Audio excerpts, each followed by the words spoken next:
बिस्मिल्लाहिर्रहमानिर्रहीम। अस्सलाम वालेकुम। नमाज को क़ज़ा करना और बाद में पढ़ना।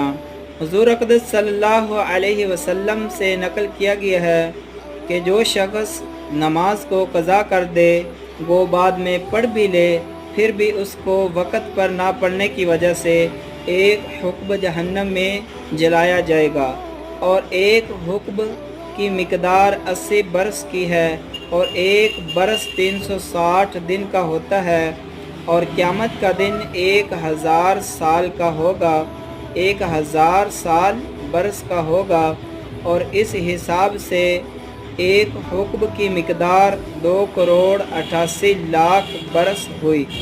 तो दोस्तों, हमको नमाज को अपने वक़्त पर पढ़ना चाहिए कि जब भी अज़ान हो फ़ौरन जाएँ मस्जिद में नमाज़ पढ़ें, ताकि हम इस जो क़ज़ा करने का गुनाह